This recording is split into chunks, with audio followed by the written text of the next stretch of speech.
I will now direct to the issues that we have to grapple with. How do I grapple with? How do people like me and Abang Joe deal with these issues? We want freedom, yes. But will we allow or should we condone excesses? Criticism, yes. Alternative ideas, yes. Even some nasty criticism, we do recognize. But do we just accept the fact that anything can be said without regard to moral and ethical principles, or the need to strengthen a united country?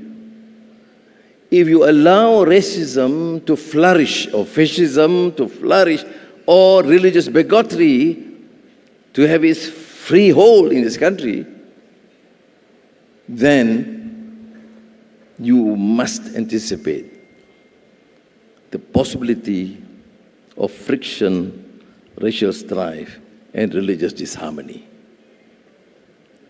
So, of course, we're being criticized. I mean, our colleague from Journalists Without Borders is here, and of course that is a problem. I don't mind, it does not matter if you are downgraded because we are tough against the racists and the religious bigots. Because to my mind,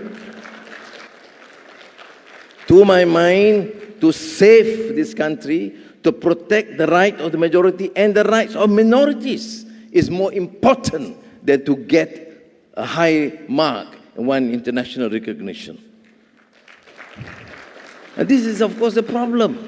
Of course, as I have been long in the opposition, I've traveled around the world, and accolades because of my position on a free media, yes. And I wouldn't want to compromise on that need, that we must allow that space, otherwise democracy will not mature. I want to become, of course, Prime Minister that upholds the principles of a free media. Yes, but I want to admit that we have to draw the line. There was a recent incident when the king, the Agong, was severely criticized, or the innuendo or insinuations that the king is now negotiating with the Prime Minister to set up a casino in Forest City, apparently partly owned by the king. But there's no basis. Now, if you want to protect that institution, there must be some paraphernalia protecting the institution.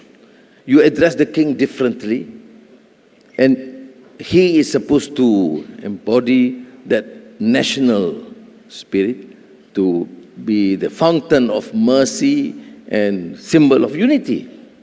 And therefore, you can't drag him into this mud of politics. So we have decided, therefore, whilst you are permitted to criticize or disagree with the Prime Minister or the government, you cannot incite racial hatred or against the royalty or religious fanaticism. Those who are not familiar may not fully understand. We have in Sarawak major number of citizens of Sarawak. They are non-Muslims. I come from a state in Penang where non-Muslims are the majority. Well, in most states, Muslim majority. Total probably close to 60% Muslims. Okay, we have 40% non-Muslims, more so in Sarawak.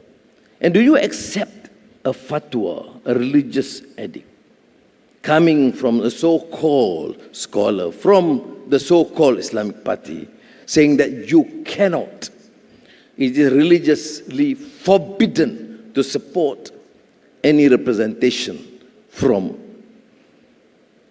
a representation by a non-Muslim? That means they cannot be elected into office. Of course you cannot. You will destroy the country. Now, do you allow that? I say, as long as I am Prime Minister and Premier Abang Joe is with me, we will not tolerate this because we will break the foundation and the fabric of this country. Don't then confuse with the issue of media freedom. Because, okay, we can, you say, we have the communications minister, you can use the media to explain, but you are inciting so much hatred. And you are saying that it is therefore not possible for any Muslim to vote a non-Muslim. And that is not tenable in this country. And we will not allow this. No. Jadi saya tegaskan di sini betapa perlunya kita berikan ruang kebebasan